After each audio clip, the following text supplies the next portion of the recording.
This time last week, Liz Truss was the Prime Minister. This time next week, God knows who the Prime Minister will be. Anyone who wants the top job has to have at least 100 nominations from fellow MPs by 2 o'clock tomorrow afternoon. It's been a chaotic week. And here, to try and make sense of it all, is Charlie Rowley, who's a former special advisor to Michael Gove. Charlie, I mean, where do we start? I mean, what have you made of the last few days? Peaceful, quiet, full of love for each other. No, I mean, it's been chaotic, and it's been a terrible time if you're a Conservative supporter. Yeah. Not something that anybody wants to see again, which is why we've got to get this done as soon as possible. So tomorrow, as you say, there could be up to 3 people that reach that threshold of securing 100 MPs as their nominations, as their backers. It's unlikely. I think it'll be between 2. Those would be Boris and Rishi, I take it. Exactly so. So Rishi announced his campaign today, and he seems to be streets ahead. It was announced tonight that Boris, his team, has reassured people again that he will secure that 100 magic number, 100 of MPs to back him. Now, that remains to be seen because his supporters haven't been as public so far. Right. And throughout the course of the day, there's been a number of supporters that have traditionally supported Boris, former ministerial aides to his, that have actually come out in favour of Rishi. So it remains to be seen whether he actually will reach that 100 number. But we'll soon find out by 2 o'clock tomorrow. Yeah, so do you think Boris has got much of a chance? Because, I mean, a lot of people, there's a lot of support in the media for him, and it would be one of the biggest political upsets since, I mean, I think Winston Churchill, was he the last Tory leader to come back and, get re-elected and serve a second session? Totally. And look, you can you never say never with Boris Johnson. You can't rule anything out. And I totally understand, as a Conservative supporter, someone that worked for Michael in his government, why people support him. And he does go down very well in certain parts of the country because of just his ability to communicate. He's a brilliant campaigner, and he has been able to do things that no other politician has been able to do, which is to reach out across the political divide, to make people just feel good and engage people in politics. Having said all of that, I think it wouldn't be right for Boris to come back because you can't just ignore what happened when he was actually in the top job over those 3 years, where actually, people will be saying, well, Boris is a winner. He won in London twice, he won that 80-seat majority.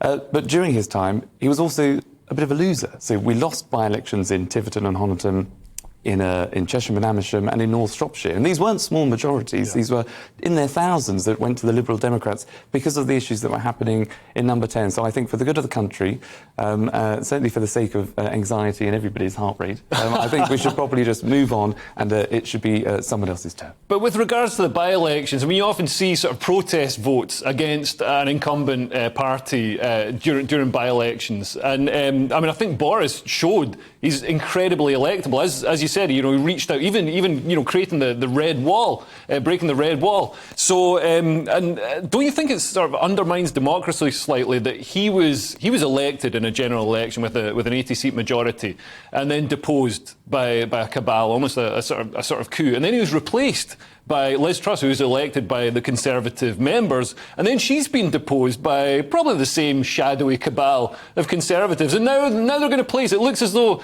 there's not even going to be a vote this time. It could just be Rishi on the ballot paper, which doesn't sound like fairness and democracy. I mean, what would you say to those criticisms? Well, I'm sympathetic to the argument, but I think if we go back to where this all sort of began, which was Brexit, there were large parts of the country that felt as though that they had been for too long ignored, and this is where the red wall comes in. These are places that don't traditionally and have never traditionally voted for the Conservative Party, and as I say, Boris was able to secure that majority by winning the support of those red wall areas.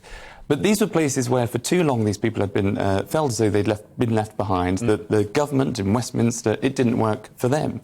Now, I think then if you fast forward to, and you can't just fast forward everything that happened in the years in between, but let's skip forward to where Liz Truss then ended up. He was putting forward a platform that didn't really have a mandate. She didn't secure 2/3 of the majority of MPs. She was second in that ballot to Rishi. She won by the Conservative Party membership.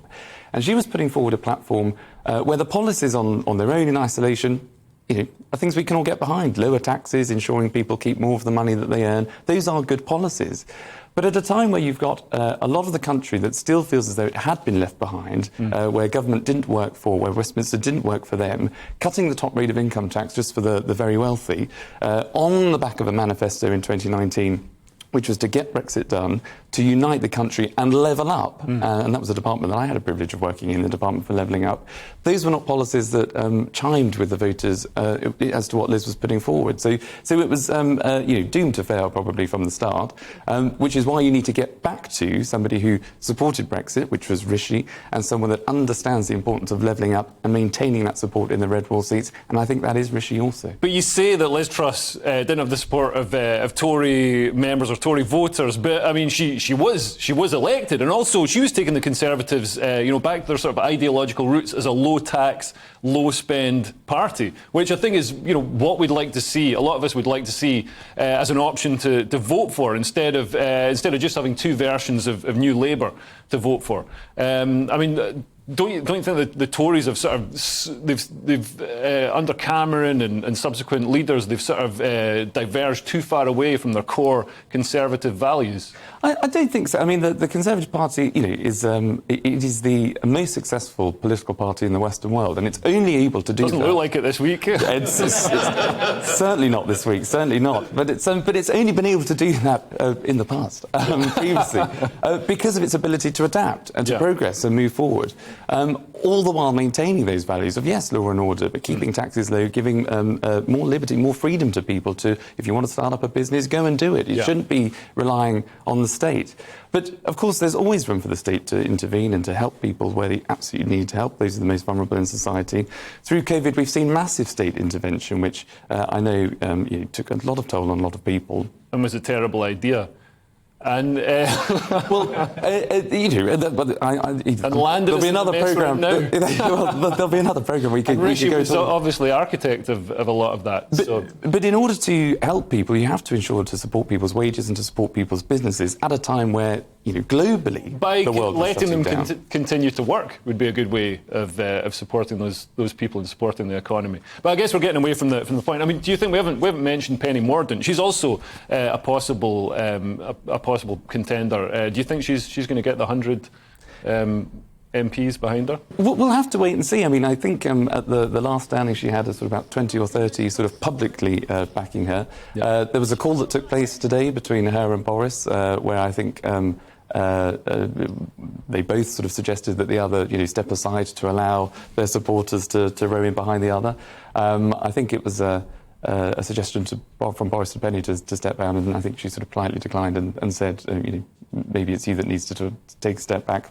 And I think that's wise, because I think, knowing the MPs a little bit, as I do, I think they are more likely from Team Penny to vote for Team Rishi in the final round. Yeah. And that's the one difference that we'll have this time, is that there will be a final indicative vote. So whoever comes third, OK, they won't just drop out and we'll have a final two. We'll have to do a vote all over again to see exactly where all Conservative MPs want to put their vote in whose box. So there'll be a final vote, and that'll just give you an indication of really who the MPs want to see as their next leader and Prime Minister. Right. Charlie Rowley, thank you so much for joining us.